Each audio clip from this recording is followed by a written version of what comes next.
مورخین کا الگ اختلاف ہے کہ یہ معراج کی رات تھی کون سی۔ صحابہ نے یہ نہیں سوچا کہ کس رات کو ہوئی، اس رات کو ہر رات منائیں۔ ان تاریخوں میں کوئی افادیت اگر ہوتی تو ہم سے زیادہ اللہ کے نبی صلی اللہ تعالی علیہ وسلم سے صحابہ اکرام محبت کرنے والے تھے۔ معراج کے موقع پر کیا اللہ کے نبی صلی اللہ علیہ وسلم نے اللہ تعالیٰ کو اپنی آنکھوں سے دیکھا ہے۔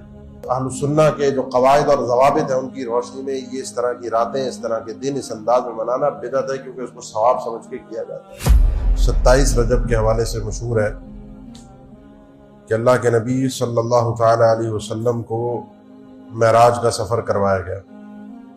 27 رجب یہ امام ابن کثیر جو کہ مفسر بھی ہیں اور مورخ بھی ہیں، ان کا اختیار ہے، ان کا قول ہے کہ اللہ کے نبی صلی اللہ علیہ وسلم کو 27 رجب کو معراج کروائی گئی۔ اصل میں ہم امت عمل ہیں، ہمیں اسلام نے عمل کرنا سکھایا ہے، ہمیں رسوم اور رواج اور دن منانا اور تاریخوں کو یاد رکھنا نہیں سکھایا۔ یعنی آپ اس حوالے سے دیکھیں، یعنی اس مسئلے میں کہ اللہ کے نبی صلی اللہ علیہ وسلم کو معراج کب ہوئی، ہجرت سے 1 سال پہلے، 13 مہینے، 16 مہینے، 18 مہینے، 3 سال ہجرت سے پہلے، سال میں اختلاف ہے۔ اس کے بعد مہینے میں اہل علم کا اختلاف ہے کہ رمضان میں ہوئی، ربیع الاول میں ہوئی، ذی القعدہ میں ہوئی یا رجب میں ہوئی، کس رات ہوئی، ہفتے کی رات تھی، جمعے کی رات تھی یا پیر کی رات تھی۔ اسی طریقے کا اختلاف آپ اللہ کے نبی صلی اللہ علیہ وسلم کی پیدائش کے دن کے حوالے سے بھی دیکھتے ہیں کہ وہ ربیع الاول میں ہے یا کون سے اور مہینے میں ہے، وہ 12 ربیع الاول کو ہے، 9 ربیع الاول کو ہے، یہ آپ سنتے ہیں نا۔ لیکن آپ نے کبھی اختلاف سنا کہ عید 1 شوال کو نہیں ہوگی اور عید الاضحیٰ 10 ذی الحجہ کو نہیں ہوگی، روزے رمضان میں نہیں رکھے جائیں گے، رجب میں رکھے جائیں گے، ربیع الاول میں رکھے جائیں گے؟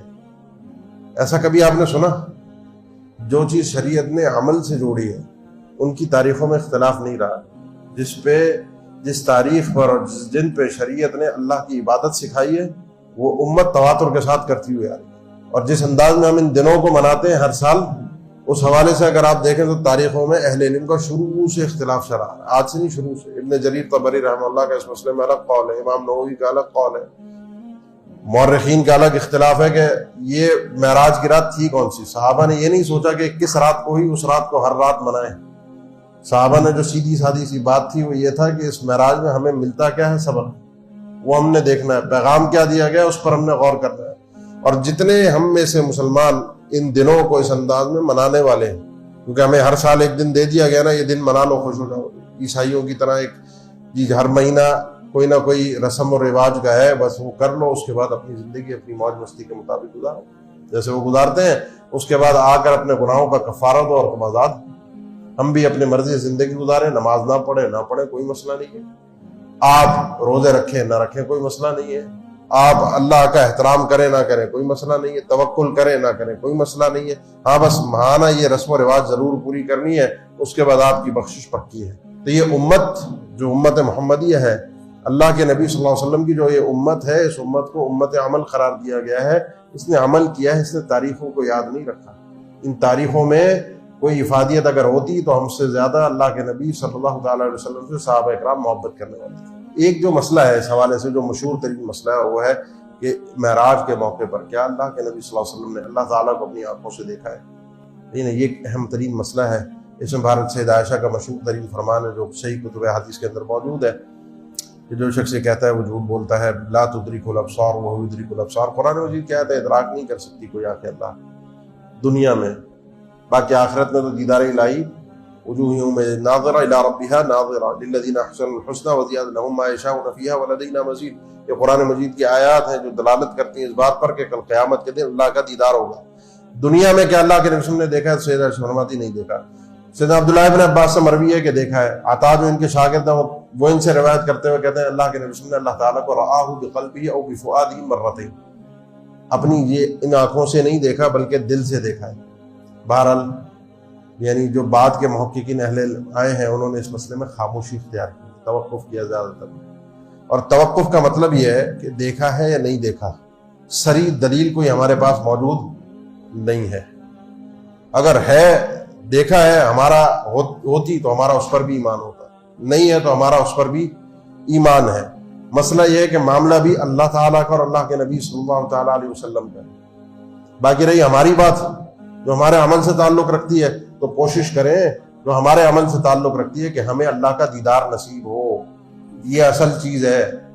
اس جھگڑے میں پڑنے کے بجائے اس چیز کا ادراک انسان کرے، اس چیز کی کوشش کرے کہ اللہ تعالیٰ کا دیدار نصیب ہو، ایسے کام کرے۔ یہ انسان کی اعلیٰ ترین معراج ہے ایک مومن کی، کہ اسے کل قیامت یہ اعلیٰ ترین نعمت ہے، اعلیٰ الاطلاق سب سے افضل ترین نعمت ہے اللہ تعالیٰ کا دیدار، جنت سے بھی بڑی نعمت ہے۔ انسان سب کچھ بھول جائے گا اپنے پروردگار کو دیکھ کر۔ جس اللہ کے آگے ہم دن میں 5 دفعہ مسجد میں آتے ہیں، جھکتے ہیں، روزہ رکھتے ہیں، زکوٰۃ دیتے ہیں، حج کرتے ہیں، جس کا ڈر اور خوف اپنے دل میں ہے، جس سے محبت ہے، جس سے رجا ہے، جس کے اوپر بھروسہ اور توکل ہے، جو ہمارا مشکل کشا ہے، ہمارے ہر وقت ہمارے کام آتا ہے، ہم سوئے ہوتے ہیں گھر میں، ہمارے رزق کا کب کیسے کہاں بندوبست ہو رہا ہوتا ہے، ہماری مشکلات ہمارے پیٹ پیچھے کیسے حل کر رہا ہوتا ہے، وہ کون ہے، اس کا دیدار کیسے ہوگا، یہ اس کی انسان کو کوشش کرنی چاہیے، اور وہ جنت میں داخلے کے بغیر ممکن نہیں ہے۔ اصل مقصود یہ ہے، اصل چیزیں سمجھنے کی ہیں جس پر انسان کو غور کرنا چاہیے۔